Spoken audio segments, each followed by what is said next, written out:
name is Andy. I use he, him pronouns. My name is Liberty. I use they, them pronouns. My name is Dakota Gonzalez. Yeah, so by our powers combined, what motivated us to start Connect? Me and Andy were facing challenges with accessibility to folks with disabilities in our workspace, and we're like, we need to find a space where we can cater to all of our people that we're trying to care for, and Liberty was trying to get the heck out of a home office situation. Post-pandemic, I was ready to get out of the house. Feeling lonely. And I'm also a community psychologist, and who is a community psychologist without being out in the community interacting? So once it felt like safe enough to come out, we could palpably sense this need, collective need, not just for ourselves, but like in everyone we talk to, wanting to connect and having a lot of reservations and fear around doing that, but also like the bone deep need for gathering again. Yeah, certainly collectively all the people that a lot of the people that I know coming out of the pandemic, we were all got used to being isolated. Well, you guys know as body workers that when we're not, in the same room together, our bodies are not able to co-regulate. We pick up a lot of information from each other's electromagnetic fields when our hearts are pumping in the same room, and we're having feelings, and so being in the same room with one another is really powerful. I agree, and I think as a body work, I know Andy might be able to relate with this. We were noting that like the energetic load and the stress level that people were bringing into the treatment rooms were almost like you were working on two people. So big needs. So there was a lot of intersecting need and impetus that we felt just amongst ourselves to open up Connect.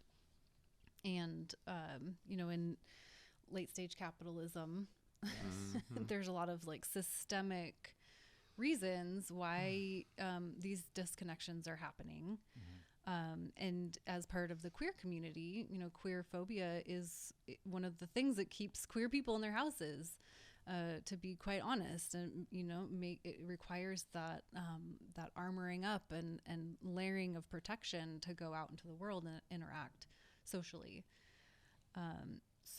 Just all these systemic barriers to connection. And then once we opened, right around the same time, the U.S. Surgeon General put out a report on the epidemic of loneliness and isolation. And that's literally like the wording that was used. And I'm like, okay. Sounds about right. Yeah. Yeah, I'm like halfway through reading it, but I know that you read it and wrote a blog post about it on our website. So I would love to hear more about what you got from it. I mean, it's pretty compelling to have this coming from the government itself. It's like, it was kind of affirming for me. Yeah. But there's trends around social connection that have been studied for decades.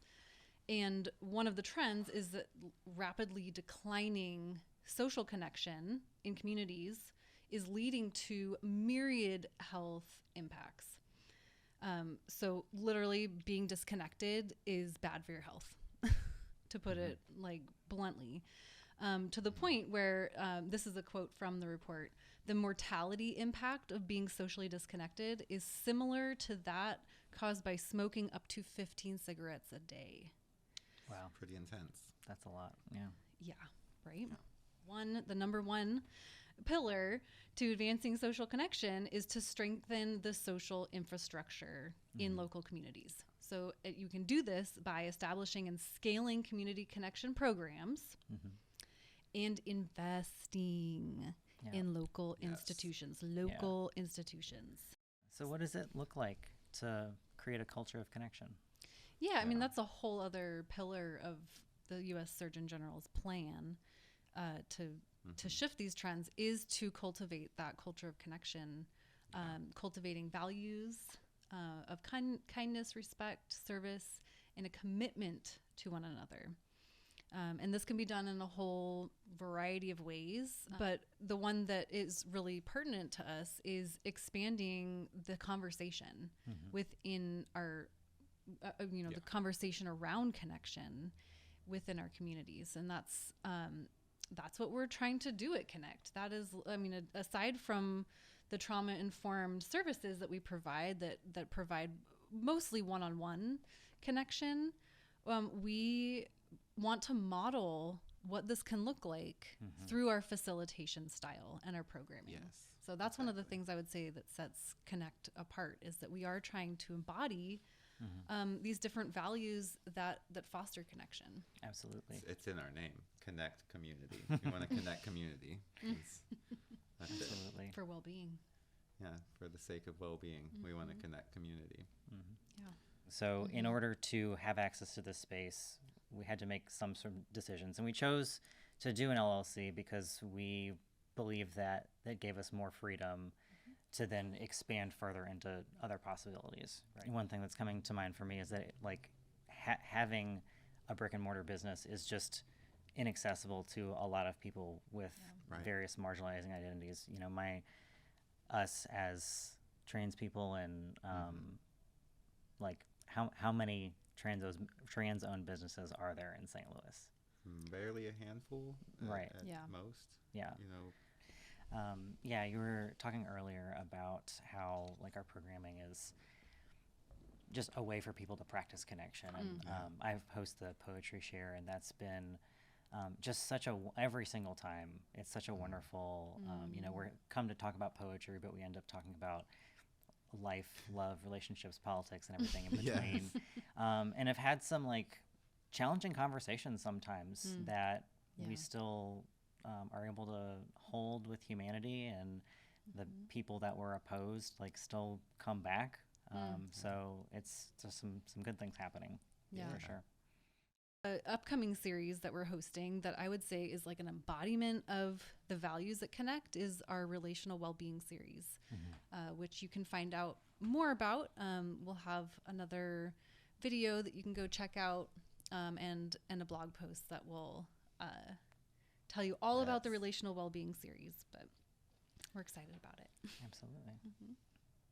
We have lots of good things going on at Connect, and we have been holding it down kind of on our own shoulders.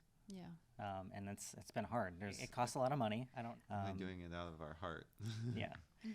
And it also takes time and energy, Yeah, and we really value being able to hold free, accessible spaces for the community, and it's almost nearly impossible to do that when we're solely funding it out of our pockets and donating our time. I think it's unsustainable.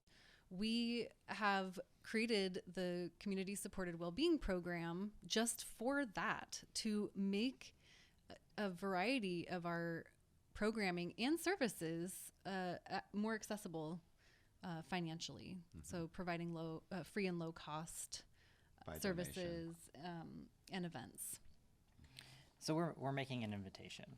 Yes, we're making an invitation to the community to help us keep doing what we're doing sustainably.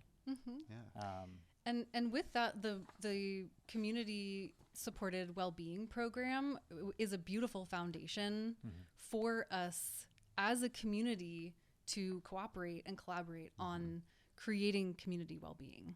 Absolutely. We want to infuse that program with goodness and vitality and the spirit of the community. And so we're going to expand the program. Yes.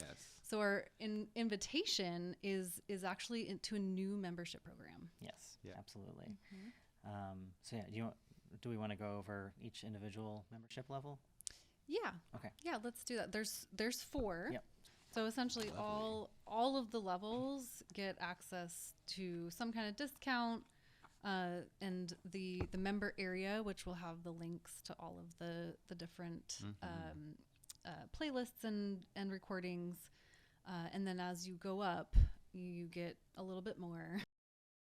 The first one is the root level at $10 a month, and that gives people 10% discounts on retail and select events. It also gives free access to blog posts and the connected ecstatic dance playlists and event recordings.